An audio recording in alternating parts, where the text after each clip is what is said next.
నమస్తే Santosh, welcome to special focus. Delhi liquor స్కామ్లో 6 నెలలుగా ఎలాంటి కదలిక లేదు. మరో 2 నెలల్లో తెలంగాణ అసెంబ్లీ ఎన్నికలున్నాయి. దూకుడు తగ్గించిన ఈడీ ఒక్కసారిగా వేడి పుట్టించింది. బీఆర్ఎస్ ఎమ్మెల్సీ కల్వకుంట్ల కవితకు మరోసారి నోటీస్ ఇచ్చింది. శుక్రవారం విచారణకు రావాలన్నది ఆ నోటీస్ సారాంశం. దీంతో తెలంగాణ పొలిటికల్ సర్కిల్స్లో మరోసారి ఢిల్లీ మద్యం కుంభకోణం అటెన్షన్ తీసుకొచ్చింది. ఈడీ ఇప్పుడెందుకు కేసులో కదలిక తెచ్చింది? కీలక వ్యక్తులు అప్రూవర్లుగా మారడంతో కేసు మలుపు తిరిగిందా? తెలంగాణ అసెంబ్లీ ఎన్నికలకు తాజా పరిణామాలకు ఏదైనా సంబంధం ఉందా? అసలేం జరుగుతోంది? Let's watch. ఎమ్మెల్సీ కవితకు తాజాగా ఈడీ ఎందుకు నోటీస్ ఇచ్చింది? ఇటీవల అప్రూవర్లుగా మారిన వారి వాంగ్మూలాలకు నోటీస్కు ఏదైనా లింక్ ఉందా? ఈడీ ఏ అంశాలపై ప్రశ్నించాలని అనుకుంటోంది? ఈ మధ్యకాలంలో చోటు చేసుకున్న కీలక పరిణామాలేంటి? ఢిల్లీ లిక్కర్ స్కామ్ లో ఎన్ఫోర్స్మెంట్ డైరెక్టరేట్ మళ్లీ వేడి రగిలించింది. బీఆర్ఎస్ ఎమ్మెల్సీ కల్వకుంట్ల కవితకు తాజాగా నోటీసులు ఇవ్వడంతో ఈడీ చర్యలపై ఉత్కంఠ నెలకొంది. శుక్రవారం విచారణకు రావాలని తాజా నోటీసుల్లో పేర్కొంది. వాస్తవానికి లిక్కర్ కేసులో ఈ ఏడాది మార్చిలోనే 3 సార్లు ఢిల్లీలో ఈడీ ఎదుట హాజరయ్యారు కవిత. మార్చి 16, 20, 21న కవితను ప్రశ్నించారు ఈడీ అధికారులు. ఉదయం నుంచి రాత్రి వరకు జరిగిన క్వశ్చనింగ్ లో ఏం జరుగుతుందా అనే ఉత్కంఠకు ఆనాడే దారితీసింది. ఈడీ అడిగిన ఫోన్లను కూడా దర్యాప్తు అధికారులకు అందజేశారు కవిత. తర్వాత ఈడీ నుంచి ఎలాంటి ఉలుకు పలుకు లేదు.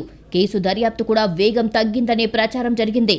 కానీ కొద్ది రోజులుగా మళ్లీ ఈడీ కదలికలు పెరిగాయనే చెప్పాలి. ఈ స్కామ్లో ఇటీవల ఊహించని పరిణామం చోటు చేసుకుంది. అప్పట్నుంచి దర్యాప్తు మలుపులు తిరగడం మొదలయ్యింది. ఢిల్లీ లిక్కర్ స్కామ్లో దర్యాప్తు అధికారిగా ఉన్న ఈడీ అసిస్టెంట్ డైరెక్టర్ పవన్ ఖత్రీపై సీబీఐ కేసు నమోదు చేసింది. లిక్కర్ కేసులో నిందితుడిగా ఉన్న అమన్ సింఘల్ నుంచి 5 కోట్లు లంచంగా తీసుకున్నారు అన్నది ఖత్రీపై ఉన్న అభియోగం. మద్యం కుంభకోణంలో ఇదో కొత్త కోణం, అనూహ్య పరిణామం. లిక్కర్ కేసు మూలన పడింది అని ప్రచారం జరుగుతున్న తరుణంలో ఈడీ అసిస్టెంట్ డైరెక్టర్పై కేసులో మళ్లీ చర్చ మొదలయ్యింది. ఆ తర్వాత ఇదే కేసులో వైసీపీ ఎంపీ మాగుంట శ్రీనివాసులరెడ్డి అప్రూవర్గా మారడంతో ఏదో జరుగుతోందన్న ప్రచారం ఊపందుకుంది. అసలు లిక్కర్ స్కామ్తో సంబంధమే లేదు, తాము ఎప్పట్నుంచో మద్యం వ్యాపారంలో ఉన్నామని, ఎలాంటి పొరపాట్లు చేయలేదని మొదట్నుంచి చెప్పుకొచ్చారు ఎంపీ శ్రీనివాసులరెడ్డి. తన కుమారుడు మాగుంట రాఘవరెడ్డిని అరెస్టు చేసిన సమయంలోనూ ఇదే మాటను వల్లవేశారు. తర్వాత రాఘవరెడ్డి సైతం అప్రూవర్గా మారడం, తాజాగా రాఘవ తండ్రి ఎంపీ శ్రీనివాసులరెడ్డి సైతం అప్రూవర్గా కావడంతో వేడి రాజుకుంది. శ్రీనివాసులరెడ్డి ఏం చెప్పారో ఏమో. కవితకు ఒకప్పుడు ఆడిటర్గా ఉన్న బుచ్చిబాబును మరోసారి పిలిచి ప్రశ్నించింది ఈడీ. మాగుంట ద్వయం ఇచ్చిన అంశాల ఆధారంగా బుచ్చిబాబును ప్రశ్నించారా? ఆయన చెప్పిన సమాచారం ఆధారంగా తాజాగా ఈడీ నోటీసులు ఇచ్చారా అన్నది ప్రశ్న. ఢిల్లీ లిక్కర్ స్కామ్లో సౌత్ లాబీ కీలకంగా పనిచేసిందని సీబీఐ, ఈడీ మొదట్నుంచి చేస్తున్న ఆరోపణ. ఇదే కేసులో కీలక వ్యక్తులుగా భావిస్తున్న శరత్ చంద్రారెడ్డి, ఢిల్లీ మాజీ డిప్యూటీ సీఎం సిసోడియా సన్నిహితుడు దినేష్ అరోరాతో పాటు మాగుంట రాఘవరెడ్డి, మాగుంట శ్రీనివాసులరెడ్డి, అరుణ రామచంద్ర పిళ్ళైలు అప్రూవర్లుగా మారడంతో ఎమ్మెల్సీ కవితకు మరోసారి నోటీసులు ఇచ్చినట్టు చర్చ జరుగుతోంది. సౌత్ లాబీ నుంచే ఢిల్లీ ప్రభుత్వ పెద్దలకు ముడుపులు అందాయని, హవాలా, మనీ లాండరింగ్ జరిగినట్టు దర్యాప్తు సంస్థలు ఆరోపిస్తున్నాయి. ఈ కేసులో శరత్ చంద్రారెడ్డి, మాగుంట రాఘవరెడ్డి, మాగుంట శ్రీనివాసులరెడ్డి, అరుణ రామచంద్ర పిళ్ళైలు అప్రూవర్లుగా మారడమే కీలక పరిణామం. అలాగే కవిత మాజీ ఆడిటర్ బుచ్చిబాబు సైతం అప్రూవర్గా మారినట్టు చెబుతున్నా దానిపై క్లారిటీ లేదు. రామచంద్ర పిళ్ళై హైదరాబాద్ కేంద్రంగా మద్యం వ్యాపారం చేస్తున్నారు. అప్రూవర్గా మారిన తర్వాత ఆయనతో సీఆర్పీసీ సెక్షన్ 164 కింద మెజిస్ట్రేట్ ముందు వాంగ్మూలం నమోదు చేయించినట్టు తెలుస్తోంది. ఆయన్ని ఈ ఏడాది మార్చి 7నే అరెస్టు చేసింది ఈడీ. రామచంద్ర పిళ్ళై నుంచే సౌత్ లాబీ ద్వారా హవాలా రూపంలో డబ్బులు మళ్లినట్టుగా దర్యాప్తు అధికారులు చెబుతున్నారు. సౌత్ గ్రూప్ నుంచి కిక్ బ్యాగ్ల రూపంలో ఆమ్ ఆద్మీ పార్టీ నేత విజయ్ నాయర్కు 100 కోట్లు చేరవేశారు అన్నది సీబీఐ, ఈడీ వాదన. అయితే మార్చి 11న తొలిసారి ఈడీ ముందు కవిత హాజరైన సమయంలోనే రామచంద్ర పిళ్ళై యూటర్న్ తీసుకోవడం కలకలం రేపింది. అదే రామచంద్ర పిళ్ళై ఇప్పుడు అప్రూవర్గా మారారు. దర్యాప్తు సమయంలో నిందితులుగా భావిస్తున్న వాళ్లు అప్రూవర్లుగా మారడమంటే కీలక పరిణామంగానే భావించాలి. తాము నేరం చేశామని నిందితులు ఒప్పుకోవడమే దీని అర్థం. ఏ విధంగా నేరం చేసింది దర్యాప్తు అధికారులకు చెప్పడం ద్వారా కేసులో కొత్త అంశాలు బయటికి రావడం, మరికొందరిపై ఈడీ ఫోకస్ పెట్టడం జరుగుతుంది. అయితే ఈ కేసులో ఎమ్మెల్సీ కవిత విషయంలో ఈడీ ఆలోచన ఏంటి అన్నదే ఆసక్తికరం. గతంలో 3 దఫాలుగా ప్రశ్నించిన సమయంలో ఏ విషయాలు రాబట్టారు? ఇప్పుడు ఏ అంశాలపై ప్రశ్నిస్తారు? అప్రూవర్లుగా మారిన నిందితులు చెప్పిన కొత్త అంశాలేంటి? కవిత తాజాగా చెప్పే సమాధానాలతో వాటిని బేరీజు వేసుకుంటారా? ఏం చేస్తారు అనేది ఓ చర్చ. గతంలో విచారిస్తున్న సమయంలోనే అరెస్టు చేస్తారని ప్రచారం జరిగినా కేవలం క్వశ్చనింగ్తోనే ఆపేశారు. అప్పటికి ఇప్పటికీ దర్యాప్తులో వచ్చిన తేడా ఏంటి? మళ్లీ ప్రశ్నించి పంపేస్తారా? ఇంకేదైనా నిర్ణయానికి వస్తారా అన్నది హాట్ టాపిక్. తెలంగాణ అంతా ఎన్నికల మూడ్లో ఉంది. బీఆర్ఎస్ అభ్యర్థులను కూడా ప్రకటించింది. అన్ని పార్టీలు ఎన్నికల కసరత్తులో మునిగిపోయి ఉన్నాయి. ఇలాంటి తరుణంలో కవితకు ఈడీ నోటీసులు ఇవ్వడం పరిస్థితిని ఒక్కసారిగా మార్చేసింది. ఈ పరిణామాలను అధికార పార్టీ బీఆర్ఎస్ ఎలా చూస్తుంది? ఎన్నికల సమయంలో ఈ విషయాన్ని ఏ విధంగా హ్యాండిల్ చేస్తుంది? ఈ పరిణామం రాజకీయంగా తెలంగాణలో ఎవరికి లాభం, ఎవరికి నష్టం? ఈ ప్రశ్నల చుట్టూ తాజాగా వాడివేడి చర్చ జరుగుతోంది. అసలు ఢిల్లీ లిక్కర్ స్కామ్ ఏంటి? ఢిల్లీ మద్యం పాలసీ కుంభకోణంలా ఎలా మారింది? ఈ స్కామ్లో ఎవరెవరున్నారు? దర్యాప్తు సంస్థలు ఎవరిని సూత్రధారులు, పాత్రధారులుగా చెబుతున్నాయి? మొన్నటి వరకు ఢిల్లీ నుంచి తెలంగాణలోని గల్లీ వరకు లిక్కర్ స్కామ్ పైనే చర్చ. ఎవరిని కదిలించినా ఇదే హాట్ టాపిక్. నిందితులను, అనుమానితులను దర్యాప్తు సంస్థలు అదుపులోకి తీసుకుని ప్రశ్నించడంతో అప్పుడే కలవరం మొదలయ్యింది. సూత్రధారులు, పాత్రధారులను పట్టుకునే పనిలో వేగంగా అడుగులు వేశాయి సిబిఐ, ఈడీ. ఈ కేసులో విజయ్ నాయర్ అరెస్టుతో మొదలై ఎమ్మెల్సీ కవితకు నోటీసుల వరకు రావడంతో అప్పట్లోనే పెను సంచలనం. ఈ స్కామ్లో ఎవరెవరి ప్రమేయం ఉంది, ఎవరికి ఎన్నెన్ని ముడుపులు అందాయని ఆరా తీశారు. 2022 ఆగస్టు 17న లిక్కర్ స్కామ్పై సిబిఐ కేసు నమోదు చేసింది. ఆ ఎఫ్ఐఆర్ ఆధారంగా విచారణ టేకప్ చేసిన ఈడీ గతంలోనే ఎమ్మెల్సీ కవితకు నోటీసులు ఇచ్చింది. తొలిసారి నోటీసిచ్చిన సమయంలోనే ఢిల్లీలో మహిళా బిల్లుపై ఒకరోజు నిరాహార దీక్ష చేశారు. ఆ కార్యక్రమాలకు వివిధ జాతీయ, ప్రాంతీయ పార్టీల నేతలు వచ్చారు. ఆ తర్వాత న్యాయ నిపుణుల సలహా తీసుకొని తొలి విచారణకు వెళ్లారు. ఈ కేసులో అరెస్టైన పలువురి రిమాండ్ రిపోర్టుల్లో కవిత పేరును ప్రస్తావించారు దర్యాప్తు అధికారులు. సిబిఐ బృందం సైతం హైదరాబాద్ వచ్చి ఒకసారి కవితను ఆమె నివాసంలోనే ప్రశ్నించి వెళ్లింది. అసలు ఢిల్లీ ఎక్సైజ్ పాలసీ ఏంటో చూద్దాం. ఢిల్లీలో ప్రభుత్వ ఆధ్వర్యంలోనే మద్యం దుకాణాలు ఉండేవి. 2021లో కొత్త ఎక్సైజ్ పాలసీ తీసుకొచ్చింది ఢిల్లీ ఆప్ సర్కార్. మద్యం అమ్మకాల నుంచి ప్రభుత్వం తప్పుకొని ఆ బాధ్యతను ప్రైవేటు సంస్థలకు అప్పగించింది కేజ్రీవాల్ సర్కార్. ప్రభుత్వంలోని కొందరు ముడుపులు తీసుకొని ఆ సంస్థలకు లబ్ధి చేకూర్చారు అన్నది ఆరోపణ. 2022 జులైలో ఢిల్లీ ప్రధాన కార్యదర్శిగా వచ్చిన నరేష్ కుమార్ లిక్కర్ పాలసీ పెద్ద స్కామ్గా ఆరోపించారు. దానిపై నాటి ఢిల్లీ లెఫ్టినెంట్ గవర్నర్ సిబిఐ విచారణకు ఆదేశించారు. ఆ తర్వాతే నాటి ఢిల్లీ డిప్యూటీ సీఎం మనీష్ సిసోడియాతో పాటు పలువురు అధికారులు, ప్రైవేటు వ్యక్తులపై కేసు నమోదయ్యింది. అక్కడ తీగలాగితే డొంక తెలుగు రాష్ట్రాల్లో కదిలింది. తెలంగాణలో రాబిన్ డిస్టిలరీ పేరుతో వ్యాపారం చేసిన రామచంద్ర పిళ్ళైకు ఈ స్కామ్తో లింకులు ఉన్నట్టు ప్రచారం జరగడం, ఆపై రాబిన్ డిస్టిలరీస్, రాబిన్ డిస్ట్రిబ్యూషన్స్ కంపెనీల్లో పనిచేస్తున్న బోయినపల్లి అశోక్, వ్యాపారవేత్త వెన్నమనేని శ్రీనివాస్ల పాత్ర ఉన్నట్టు గుర్తించిన దర్యాప్తు అధికారులు అరెస్టులు మొదలుపెట్టారు. అరబిందో గ్రూప్ డైరెక్టర్ శరత్ చంద్రారెడ్డిని అరెస్టు చేసిన తర్వాత వేగం పుంజుకుంది. శరత్ చంద్రారెడ్డి కీలక సూత్రధారిగా రిమాండ్ రిపోర్ట్లోనూ ప్రస్తావించింది. ఢిల్లీ లిక్కర్ మార్కెట్లో 30% తన గుప్పెట్లో ఉంచుకొని బినామీ కంపెనీల ద్వారా 9 రిటైల్ జోన్స్ పొందినట్టు రిమాండ్ రిపోర్ట్లో ఈడీ వెల్లడించింది. ఇది మద్యం పాలసీకి పూర్తి విరుద్ధంగా చెప్పుకొచ్చింది. చివరకు శరత్ చంద్రారెడ్డి ఆధ్వర్యంలో సౌత్ లాబీ ద్వారా 100 కోట్లు ఢిల్లీలోని ప్రభుత్వ ఆప్ పెద్దలకు ముడుపులు అందాయన్నది ఈడీ ఆరోపణ. విజయ్ నాయర్ ద్వారా శరత్ చంద్రారెడ్డి ఈ ముడుపులను ఆప్ నేతలకు చేరవేసినట్లు చెబుతున్నారు. మనీష్ సిసోడియాకు సన్నిహితంగా ఉండే ప్రముఖ వ్యాపారవేత్త అమిత అరోరాను ఈడీ అధికారులు అరెస్టు చేసిన తర్వాత ఎమ్మెల్సీ కవిత పేరు ప్రచారంలోకి వచ్చింది.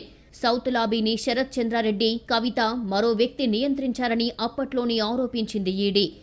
ఈ కేసులో అనుమానితులుగా ఉన్నవాళ్లు తరచూ ఫోన్లు మార్చినట్టుగా ఈడీ అభియోగం. కోర్టుకు సమర్పించిన పలు రిపోర్టుల్లో ఇదే వెల్లడయ్యింది. ఒక్క అమిత అరోరానే సాక్ష్యాలను నాశనం చేయడానికి 11 ఫోన్లను ధ్వంసం చేసినట్టు రిమాండ్ రిపోర్టులో ప్రస్తావించింది. లిక్కర్ స్కామ్లో అనుమానితులుగా భావిస్తున్న 36 మంది కలిపి 1,38,00,000 విలువైన 170 మొబైల్ ఫోన్లు ధ్వంసం చేశారని రిమాండ్ రిపోర్టుల్లో ప్రస్తావించారు. ఢిల్లీ లిక్కర్ పాలసీ ఖరారైనప్పటి నుంచి వివాదం వెలుగులోకి వచ్చే వరకు ఏడాది కాలంలో ఎమ్మెల్సీ కవిత సైతం 2 నంబర్లకు చెందిన దాదాపు 10 ఫోన్లు మార్చారని లేదా ధ్వంసం చేశారని రిపోర్టుల్లో పేర్కొన్నారు.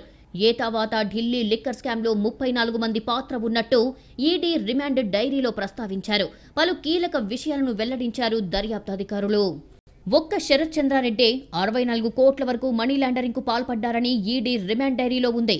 దాదాపు 169 ప్రాంతాల్లో సోదాలు చేసి విలువైన డిజిటల్ డివైస్లను స్వాధీనం చేసుకున్నామని, పలు రికార్డులను సీజ్ చేశామని ఈడీ తెలిపింది.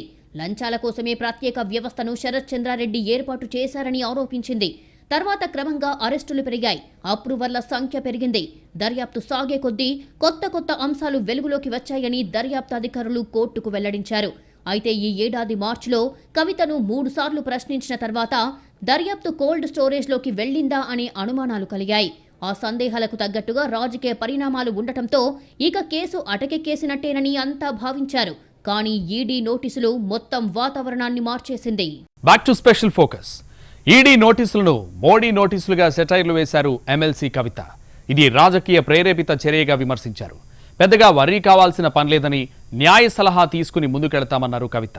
మోడీ నోటీస్ వచ్చింది, కాకపోతే అది రాజకీయ కక్షతో పంపించే నోటీస్ కాబట్టి మనం దానికి పెద్దగా స్పందించాల్సినటువంటి అవసరం లేదు. మా పార్టీకి ఉండేటటువంటి లీగల్ టీమ్కి మనం ఇవ్వడం జరిగింది.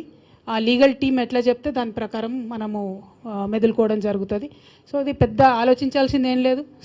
ఢిల్లీ లిక్కర్ స్కామ్లో ఈడీ నోటీసుపై బీఆర్ఎస్ ఎమ్మెల్సీ కవిత స్పందన ఇది. రాజకీయ కోణంలోనే తాజా నోటీసులు చూస్తున్నట్టు చాలా స్పష్టంగా చెప్పారు. ఏడాది నుంచి టీవీ సీరియల్లా నడుస్తోందని ఇప్పుడు మరో ఎపిసోడ్ను తీసుకొస్తున్నారని మండిపడ్డారు కవిత. ఇది రాజకీయ ప్రేరేపిత కేసుగా మొదటి నుంచి తాము చెబుతున్నామన్నారు. సంవత్సర కాలంగా టీవీ సీరియల్ లేక గుంజుతూనే ఉన్నారు. దీన్ని ఎలక్షన్లు వచ్చినాయి కాబట్టి మళ్ళీ ఒక కొత్త ఎపిసోడ్ రిలీజ్ చేయడానికి ఏదో ప్రయత్నం చేస్తున్నారు. So don't take it seriously, it is just political. We will take legal recourse. Strongly believe that it is politically motivated because of the charged up environment in Telangana, upcoming elections. I think I got a notice, but unfortunate it is in the last 1 year there is investigation happening. I don't know how long it will happen.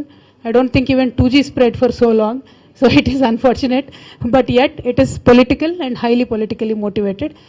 కవిత చెప్పినట్టుగా ED తాజా నోటీసుల్లో రాజకీయ కోణం ఉందా? డిసెంబర్లో జరిగే Telangana assembly ఎన్నికలకు దీనికి ఏదైనా సంబంధం ఉందా? ప్రస్తుతం పొలిటికల్ సర్కిళ్లలో వినిపిస్తున్న మాట ఇదే. గతంలో కవితను ఈడీ ప్రశ్నిస్తున్న సమయంలో తెలంగాణలో బీఆర్ఎస్, బీజేపీ మధ్య ఓ రేంజ్లో రాజకీయ ప్రకంపనలు సాగాయి. 2 పార్టీల మధ్య విమర్శలు, ఆరోపణలు గట్టిగానే నడిచాయి. లిక్కర్ కేసులో కీలక పరిణామాలు తప్పవన్నట్టుగా చర్చ పీక్స్కు వెళ్లింది. కానీ ఈడీ దూకుడు తగ్గించడం, బీఆర్ఎస్ పై అదే పనిగా విరుచుకుపడుతున్న బండి సంజయ్ను తెలంగాణ బీజేపీ అధ్యక్షుడిగా తొలగించడం అనేక ఊహాగానాలకు కారణమయ్యింది. బీజేపీ ఊపు తగ్గిపోయిందనే టాక్ కాషాయ శిబిరంలోని నడిచింది. కవితపై చర్యలు తీసుకోకపోతే తెలంగాణలో పార్టీకి కష్టమేనని బీజేపీ నేతలే ఓపెన్ గా కామెంట్స్ చేశారు. ఇదే కారణంగా చెబుతూ కొందరు పార్టీకి దూరమైన పరిస్థితి. కాంగ్రెస్ సైతం బీజేపీ, బీఆర్ఎస్లపై గట్టిగా గురిపెట్టింది. 2 పార్టీలు ఒక్కటే అని బలంగా విమర్శలు గుప్పించారు. బండి సంజయ్ను మార్చడం, ఈడీ కేసులో దూకుడు తగ్గడంతో తెలంగాణలో బీజేపీకి ప్రతికూల పరిస్థితులు ఎదురైనట్టు జాతీయ నాయకత్వానికి ఫీడ్బ్యాక్ ఇచ్చారని కొద్ది రోజులుగా చర్చ జరుగుతోంది. ఇదే సమయంలో కవితకు ఈడీ నుంచి నోటీసులు రావడంతో పొలిటికల్ సర్కిళ్లలో అనుమానాలు వ్యక్తమవుతున్నాయి. స్వయంగా కవిత సైతం ఇది రాజకీయ ప్రేరేపిత నోటీసుగా చెప్పడాన్ని ప్రత్యేకంగా ప్రస్తావిస్తున్నారు. బీజేపీ నేతలు మాత్రం ఈడీ నోటీసులకు తమ పార్టీకి ఎలాంటి సంబంధం లేదని చెబుతున్నారు. ఢిల్లీ లిక్కర్ స్కామ్లో ఇప్పటికే పెద్దవాళ్లు అరెస్ట్ అయ్యారని, దర్యాప్తు సంస్థల విచారణలో వెలుగు చూసిన అంశాల ఆధారంగా చర్యలు తీసుకుంటారని చెప్పుకొస్తున్నారు. కవిత గారి నోటీసులో రావడమో పోవడమో అది భారతీయ జనతా పార్టీ తెలంగాణ రాష్ట్రకు సంబంధం లేనటువంటి అంశం. అది ఢిల్లీలో జరిగింది. ఢిల్లీలో ఉన్నటువంటి ఢిల్లీ ప్రభుత్వం చేసినటువంటి పెద్ద అవినీతి కుంభకోణం. అది చాలా భయంకరమైనటువంటి కుంభకోణం. ఢిల్లీ ముఖ్యమంత్రి ఇంకా జైల్లో ఉన్నాడు. అది తెలంగాణ రాష్ట్రాన్ని కానీ, తెలంగాణ భారతీయ జనతా పార్టీ కానీ, లేకపోతే కేంద్ర భారతీయ జనతా పార్టీ కానీ సంబంధం లేనటువంటి అంశము. ఢిల్లీ రాష్ట్ర ప్రభుత్వం చేసినటువంటి అవినీతి మీద జరుగుతున్నటువంటి దర్యాప్తు తప్ప అది మాకే రకమైన సంబంధం లేదు. ఎవరికి నోటీసులు వస్తున్నాయి, ఎవరు అరెస్ట్ అవుతున్నారు, ఎందుకు అరెస్ట్ అవుతున్నారు, ఇప్పటివరకు ఎవరెవరు జైల్లో ఉన్నారు, భారతీయ జనతా పార్టీ తెలంగాణ శాఖకి సంబంధం లేదు. మేము అందులో మేము ఇంట్రెస్ట్ కూడా చూపించడం లేదు. తెలంగాణలో జరుగుతున్నటువంటి అవినీతి మాకు సంబంధం. చట్టం ముందు అంతా సమానమన్నది బీజేపీ ఎన్నికల నిర్వహణ కమిటీ చైర్మన్ ఈటెల రాజేందర్ మాట. తాత్కాలికంగా మేనేజ్ చేసే ప్రయత్నం చేస్తుండొచ్చు. తాత్కాలికంగా కొంతమంది ఆఫీసర్లతో వాళ్ళు తప్పుదోవ పట్టించే ప్రయత్నం చేస్తుండొచ్చు. కానీ తప్పు చేసిన వాళ్ళు ఇంతటి వారైనా దోషిగా నిలబడాల్సిందే. తప్పకుండా ప్రభుత్వ సంస్థల దర్యాప్తు చేయాల్సిందే. వాళ్ళు వేసే శిక్షకు సిద్ధపడాల్సిందే. ఈడీ ఇన్నాళ్లు ఎందుకాగింది, ఇప్పుడు ఎందుకు నోటీస్ ఇచ్చింది అన్నది కాంగ్రెస్ ప్రశ్న. తాజా పరిణామాలపై అనుమానాలు వ్యక్తం చేస్తున్నారు కాంగ్రెస్ నాయకులు. ఇప్పుడు చట్టం తన పని తను చేసుకుంటూ పోతుంటుంది. ఆ సందర్భంలో ఎవరు కరెక్టు ఎవరు కాదు అనేక సందర్భాల్లో ఇప్పటివరకు కూడా ఈడీ పిలిచింది, ఆపటం జరిగింది. మరి ఆ బీజేపీ టీఆర్ఎస్ మధ్యలో జరుగుతూ ఉన్న రాజకీయ వ్యవహారానికి సంబంధించిన అంశం ఇది.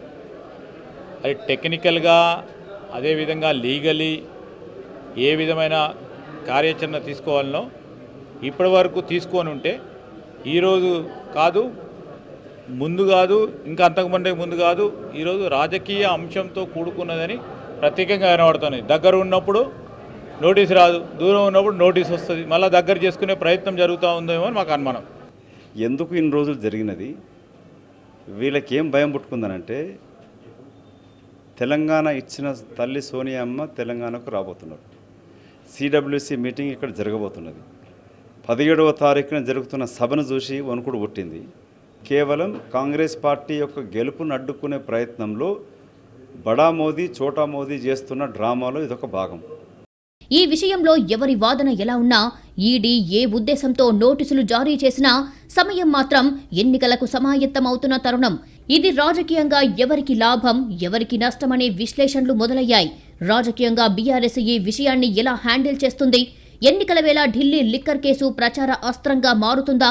బీఆర్ఎస్, బీజేపీ, కాంగ్రెస్ పార్టీ ఎలాంటి వ్యూహాన్ని ఎంచుకుంటాయనేది తెలియాలి. కాకపోతే 6 నెలలుగా చడీ చప్పుడు లేని అంశం ఒక్కసారిగా సెగ రాజుకున్న పరిస్థితి.